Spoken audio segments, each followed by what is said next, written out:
પહેલા ગુજરાતમાં junior ક્લાર્કનું paper leak થયું, લાખો વિદ્યાર્થીઓ હેરાન થયા.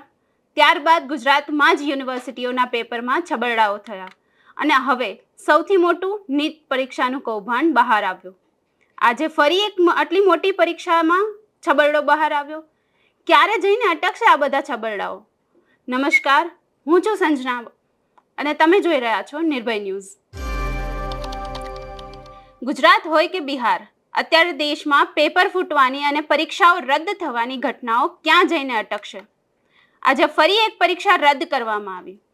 હા, તમે બરાબર સાંભળ્યું છે. નીટ પીજી પરીક્ષા અચાનક રાત્રે રદ કરી દેવામાં આવી. ફરી લાખો ઉમેદવારો હેરાન થયા. ક્યાં સુધી ચાલશે આ બધું?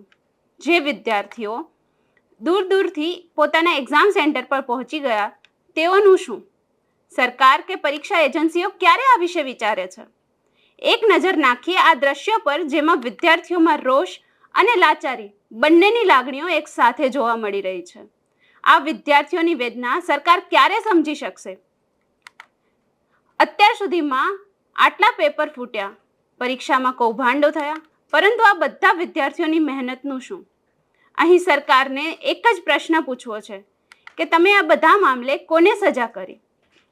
અરે, કૌભાંડીઓના પાપની સજા તો આ મહેનતુ વિદ્યાર્થીઓ ભોગવી રહ્યા છે અને તમને શું ફરક પડે છે?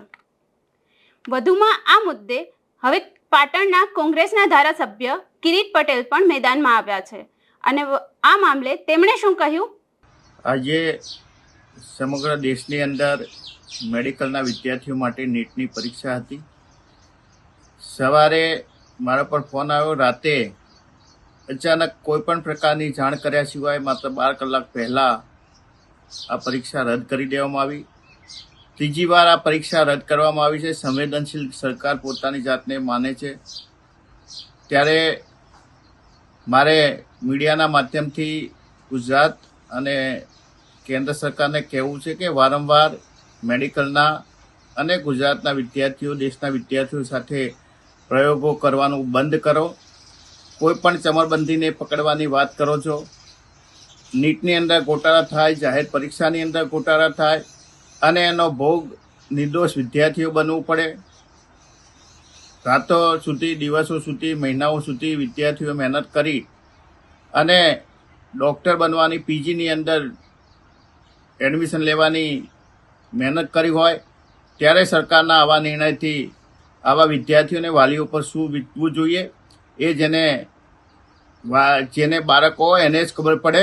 એટલે મીડિયાના માધ્યમથી નરેન્દ્ર મોદી અને ભૂપેન્દ્રભાઈ પટેલને વિનંતી કરું છું કે આવા પ્રયોગો બંધ કરવા જોઈએ. આ અહેવાલ વિશે તમારું શું કહેવું છે તે ચોક્કસથી કમેન્ટ કરીને અમને જણાવજો. નિર્ભય ન્યૂઝને લાઇક, શેર અને સબસ્ક્રાઇબ કરવાનું ભૂલશો નહીં. આભાર.